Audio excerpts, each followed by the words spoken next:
Avant la fin, un jour des plus ensoleillés se leva sur la terre et l'humanité. Cependant, l'humanité souffrait tant d'être, de ne pas savoir pourquoi elle était et pourquoi elle pourrait être. Entourée d'une apparence réelle, remplie de couleurs, mais dans laquelle elle se sentait enfermée à cause de cette matière solide tout autour d'elle. Elle souffrait aussi du but qu'elle s'était donné, travailler pour une société délétère. Avant la tombée de la dernière nuit, des scientifiques trouvèrent la particule de Dieu, ce qui donne la masse à la matière physique. Certains voulurent s'en emparer pour faire cesser l'humanité de souffrir, et d'autres, dans l'espoir de devenir Dieu. Alors, pour ne pas anéantir l'univers, le président du gouvernement mondial décida d'exploser la planète entière, grâce à une bombe nucléaire. Étrangement, un garçon, un seul garçon, a survécu. Un garçon qui avait toujours eu une lumière au fond de son cœur. C'était tout l'amour que ses proches avaient pour lui, et tout l'amour qu'il avait pour eux. Il avait vécu dans la maison du 13, elle, qui était semblable à une arche. Un gouffre infranchissable avait toujours séparé ce garçon de tout le monde. Son silence était comme du bruit pour les autres. C'est cela qui avait empêché chacun de l'approcher.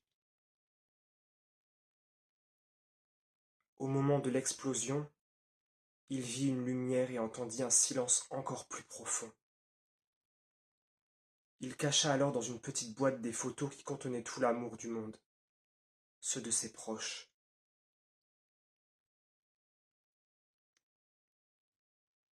Il sortit de sa maison et il eut l'impression de sortir du néant, de l'abîme et du vide. Il courut jusqu'au bout du confin du monde, mais il comprit qu'il était désormais seul sur la terre. Il comprit pourquoi il avait ressenti la peine de chaque être humain depuis toujours. Pourquoi il avait ressenti leur solitude, leur nostalgie d'un monde passé.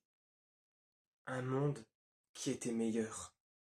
Un monde qui n'avait pas de société mortifère.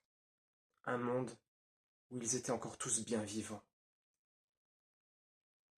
Ils avaient ignoré que c'est parce qu'ils se souvenaient de ce passé que ce passé, et donc le temps, avait existé, et que leur propre souffrance venait d'eux-mêmes. Que cette société qui les avait tués était celle que eux avaient créée. Que la mort qu'ils avaient tant crainte toute leur vie avait été imaginée de toutes pièces par leur esprit, et que c'est cela qui la causa. Le fait est que l'humanité avait eu le choix, mais elle avait pris le mauvais, et ne se souvenait plus de l'avoir pris. Elle avait fait le choix d'exister. À cause d'être habitée par la haine, elle avait rejeté le garçon et l'avait obligé à faire le choix que elle désirait. Alors, puisque le garçon sentit que le monde dans lequel il vivait était un mélange de tous les mondes qui existent et qui le divisaient, qu'il n'en pouvait plus d'être à la fois dans le plan spirituel, physique et tous les autres plans, et qu'il avait été dépossédé de son choix, il fit un vœu. Pas celui de naître, pas celui d'exister, ni de vivre ou d'être immortel. Il choisit simplement d'être. Et ainsi, il est car il a été, et il sera car il est.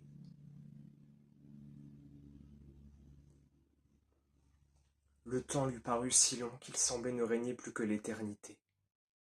Le passé lui manqua tant qu'il s'imagina un but pour l'avenir. Il décida d'écrire une toute nouvelle histoire.